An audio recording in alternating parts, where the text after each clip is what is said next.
I'm Ashley and welcome to my channel. So one of my favorite kinds of books to read during spooky season, or just when I want comfy spooky season vibes, are cozy witch books. And I just love them because they usually always have a bit of magic in them because of the whole witch element. And also they're usually very comforting because there's not usually high stakes. Like there's usually a little bit of action just to keep your attention, but otherwise they're cozy, comfy, and really cute. So in today's video, I have 10 cozy witch book recommendations for you. So book number 1 on my list is The Very Secret Society of Irregular Witches by Sangu Mandana.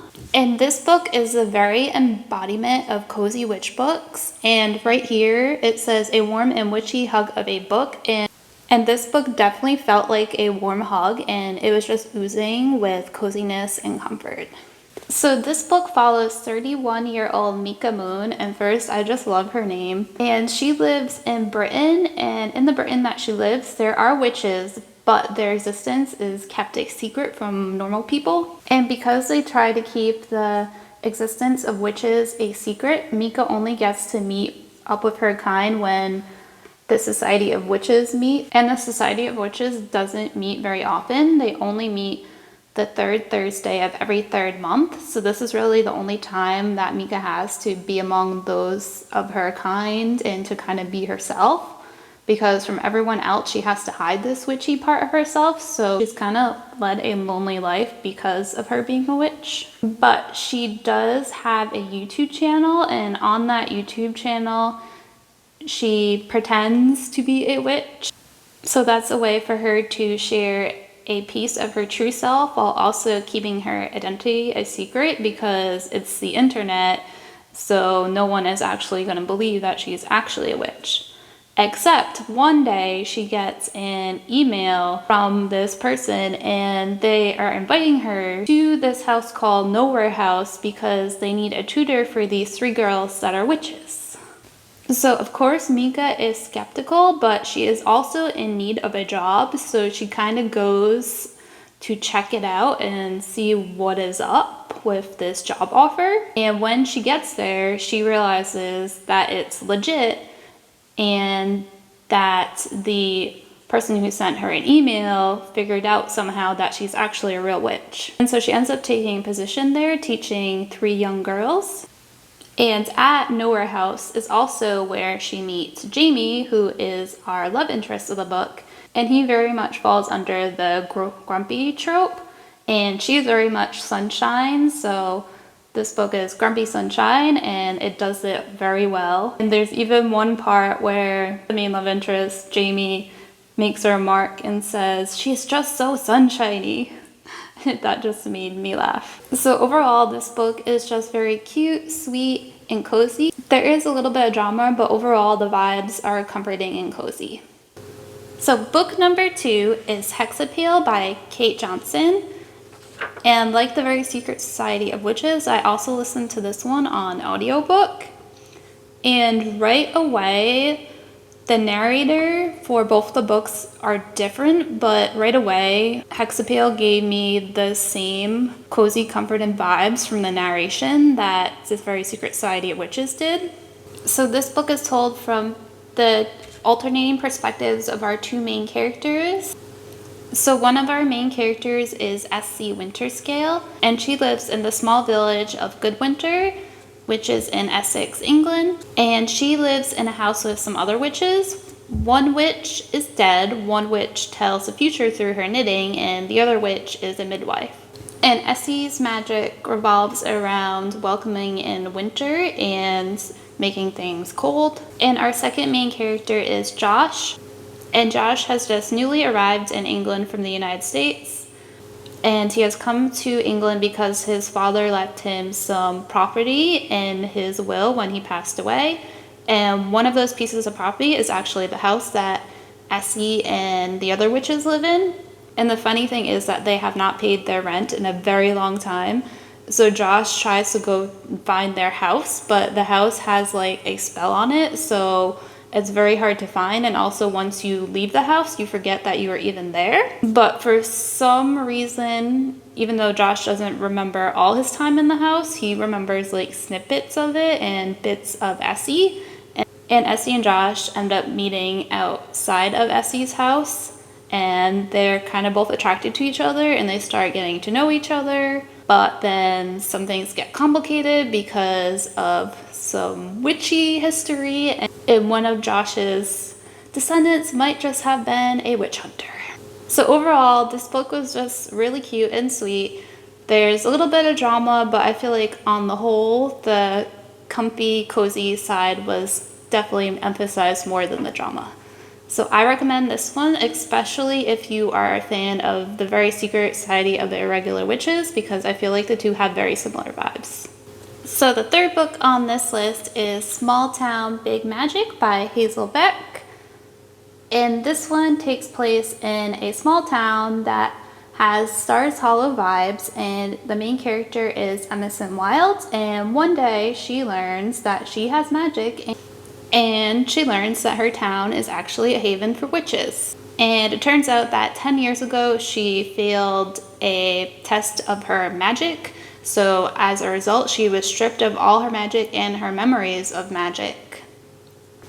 And she must quickly relearn how to use her magic because something evil and dark is starting to rise in her town. And again, this one also has a grumpy sunshine trope because our main character is very positive and upbeat and our love interest is grumpy. And this one is the first book in a series, and the second book just came out recently, which I have it right here, Big Little Spells. This is the second one. I have yet to read this, but I'm sure it will also be really cozy and cute like this one was.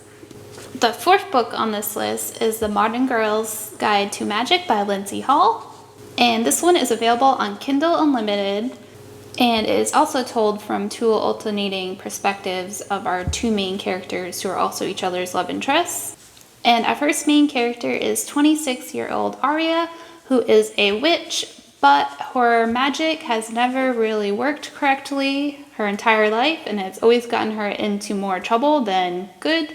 And no matter how hard she practices, her magic just never works the way she wants it to. And this is the reason that when she's old enough, she leaves her town where she grew up in, Charming Cove. And Charming Cove is this little, small seaside village that is a haven for witches, and there's a whole magical community there.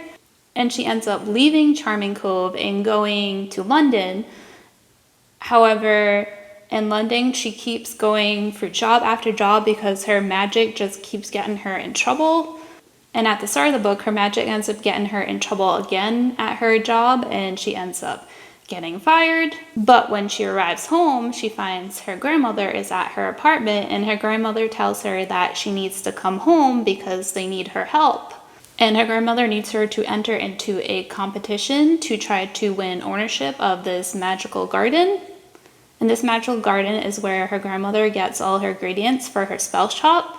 And so they're afraid that if the spell shop changes owners, then her grandmother might not be able to get the ingredients that she needs to keep the shop running. So that's why they want Arya to enter the contest.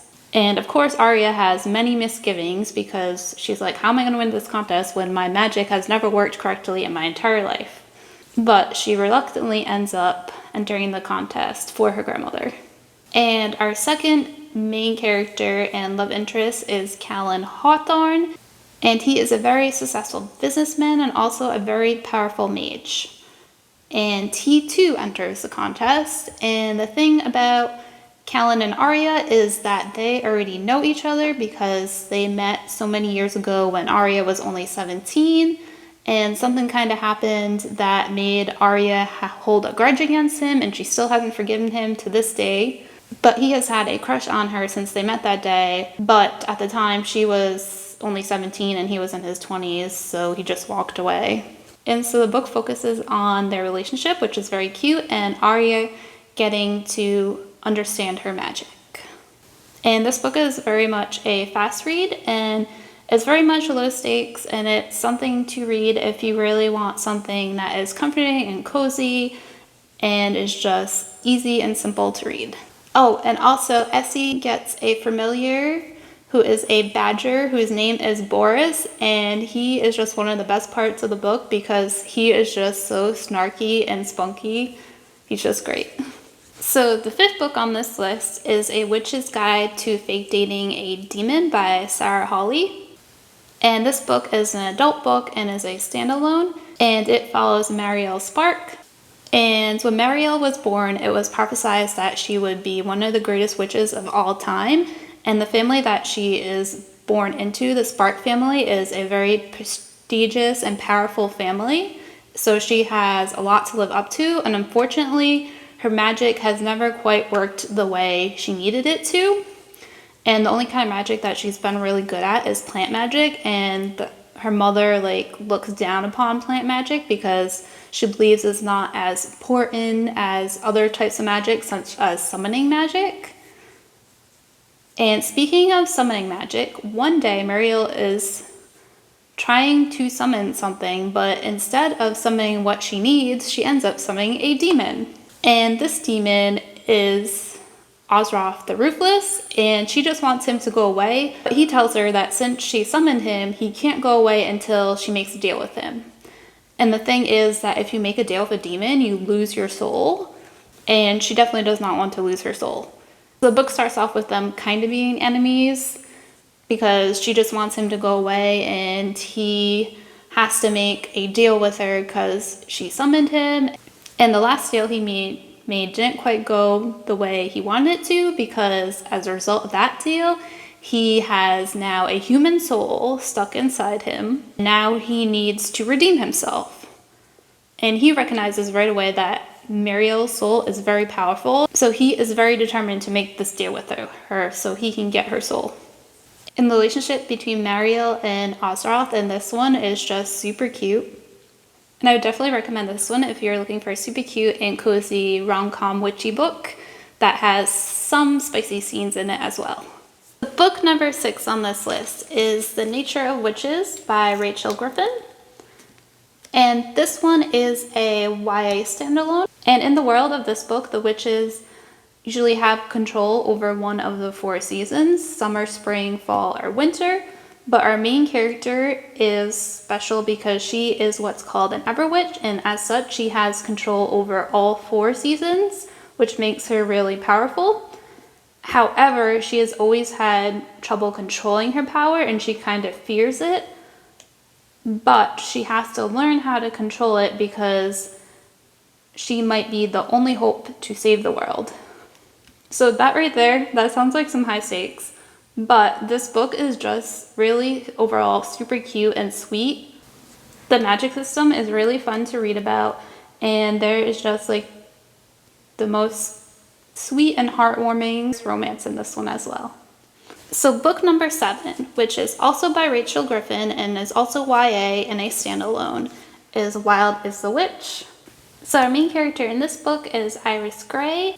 And Iris is a witch, but Iris keeps this identity a secret from those who don't know her because of something that happened to her when she was younger. And she works at a wildlife refuge with her mother. And at this refuge, there is an intern named Pike. And she doesn't really get along with him. They're kind of like rivals at their job. And he also doesn't like witches. But through a series of events, they end up being forced together to go on this hunt for this owl. Book number 8 is Kiki's Delivery Service. And this is the middle grade book that inspired the Studio Ghibli movie. And on her 13th birthday, Kiki leaves her hometown to go find a new town to live in for a year because that's what witches do when they turn 13. And she ends up starting a delivery service. And this is just very much a cute coming-of-age story about a girl trying to find her way in the world. And this book also has cute little illustrations throughout it as well. So this one is definitely recommended for cute and cozy vibes, and I especially recommend it if you enjoyed the movie. Book number 9 is another middle grade, and it is the duology Ava Evergreen. So the first book is Ava Evergreen, Semi-Magical Witch, and they are by Julie Abe. And the second one is Ava Evergreen and the Cursed Witch. This book follows Ava Evergreen, and she is a witch, but she is unlike other witches because she only has a small amount of magic, a pinch of magic. And because of this, she has problems performing spells that would be easy for other witches.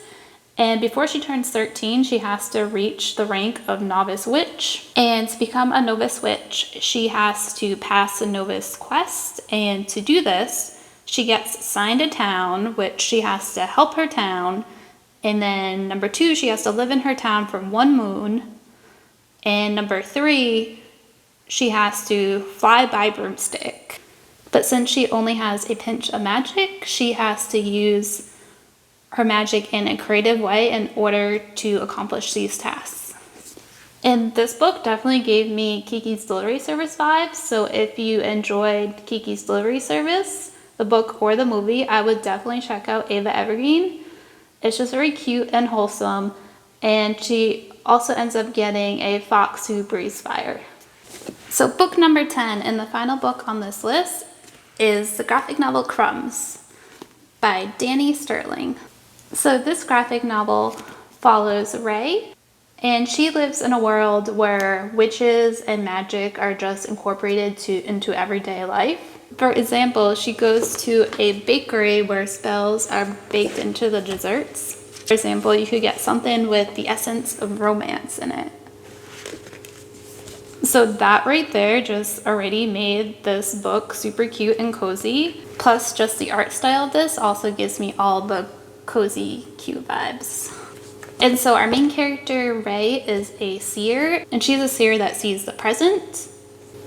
And because of her ability, she ends up interning at the council, and the council is the government that solves all the problems of this world.